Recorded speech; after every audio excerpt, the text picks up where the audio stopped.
how does the average person learn to evaluate a system? And this is something I love to teach in the store. And when I'm there, I'll take the time to do it. It takes about a half hour or an hour to show people what I'm talking about. But I'll try to do it verbally today. Now, when I talk about rhythm, the tool I use is my foot.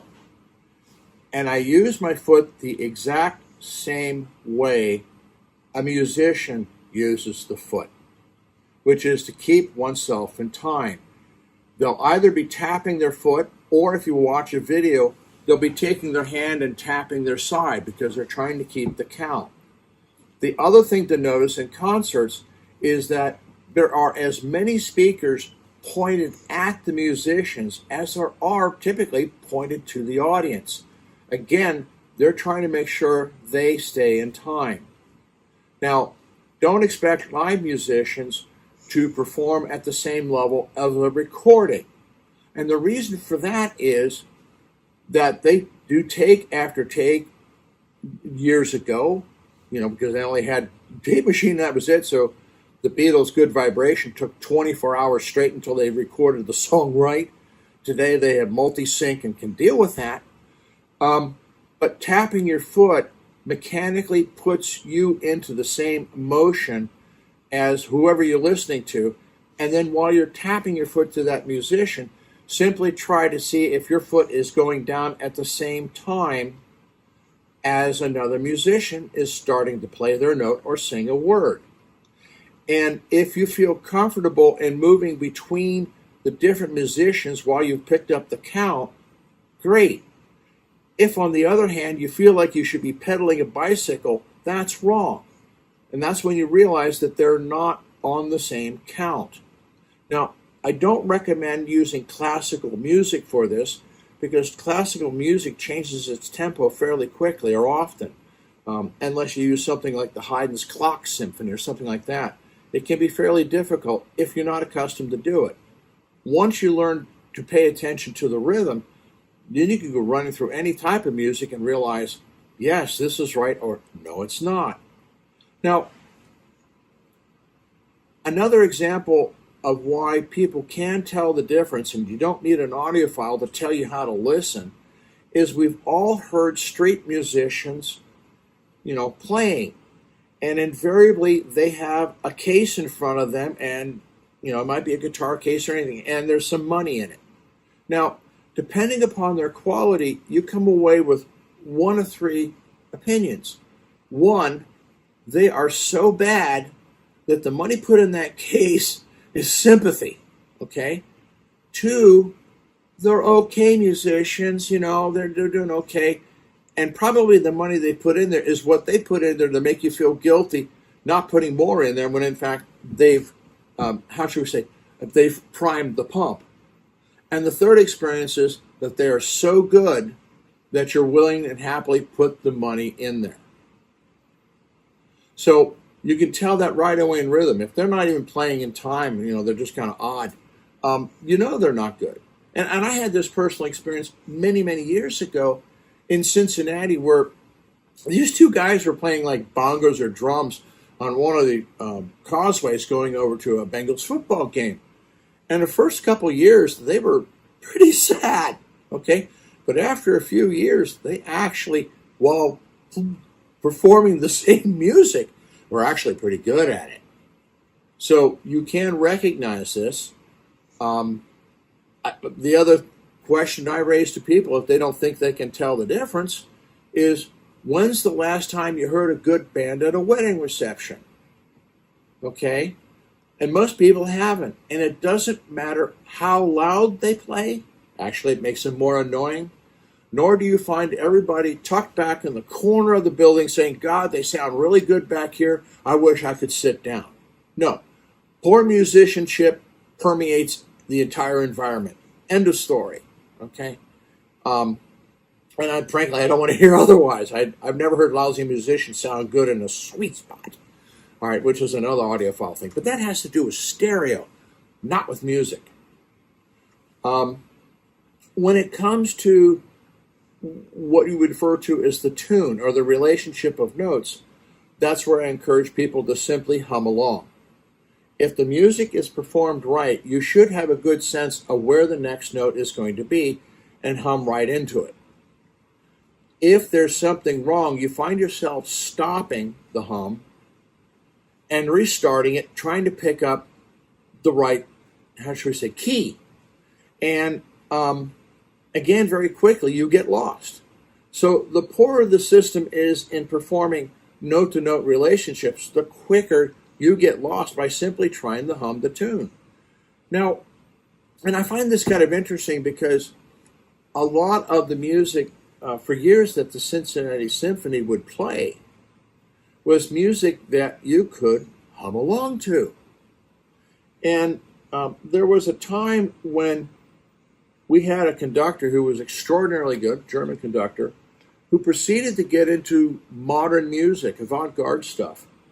And I was terrorized because I know the level of performance the symphony was doing at that point. What I didn't realize was how good Maestro Gielan had perfected getting the orchestra to play extremely well. And when they started playing things like Janacek, it was stunning, absolutely stunning. Whereas years before, under another conductor, I don't think I would have been able to pull that off at all. So again, you can tell the difference in musical performance in classical, but you got to learn, to listen for it by using simpler stuff, kind of like training wheels, and then advancing forward. So when I talk about rhythm and pitch, those are the things I'm talking about. These are normal things you're experienced with. I've referred to the piano in another video where people peck it around. You eventually start establishing a relationship. Now, when it comes to emotion, this is one where some audiophiles get really hung up. And typically you can find them because they're listening to some sort of female crooner who, they think is singing to them, and it's not. They're singing to an audience. And what you do is it's more than the tonality of the voice. You listen to it as to whether the words sound sung or they sound spoken. And this is best done in a comparison. You can pick this off. And whether they feel like, you feel like they really mean those words or not. I drove my staff absolutely crazy for years by using Eric Clapton and Unplugged. When he's singing about the loss of his own child, it's remarkable that as a singer he could even do that. But you should be able to hear within that song how painful it was, that experience for him. And on some systems, you can't, and on other systems, you simply are in amazement that he could actually do it. Years ago, I had a situation where there was the audiophile reference CD player. It was called the Pioneer PD65 because it had a stable platter mechanism. And the platter mechanism may have been great, and I invited someone to bring this in and compare it against the California Audio Labs. And I chose to use The Empire Strikes Back music. And what was really funny is when I played it on this Pioneer PD65, the Imperial March came across as if it was like you wanted to join these people. This was like a Marine Corps ad, let's go for it. The minute I put it over on a California Audio Labs machine, you could recognize that the music was written in a minor key. Minor keys are typically very unsettling. As a matter of fact, 17 of the 21 movements of The Empire Strikes Back were in a minor key. It was a brilliant use of music to set you up for wanting the third, movie, so that you had resolution, because minor keys beg resolution. So if you're listening to something in a minor key and it's not unsettling to you, there's something wrong. Okay? There's a choice of using a minor key to evoke that emotional response. So again, with singers, even in their voice, voice themselves in the inflections, there should be this emotional tag to what they're singing about. So if they're singing about something that's happy, they sound happy. If they're sad, they sound sad, and the whole range of human emotion. And that's the simple way of doing it. And if a shop tells you, of what you should be listening for in terms of, oh, doesn't this sound like this or this?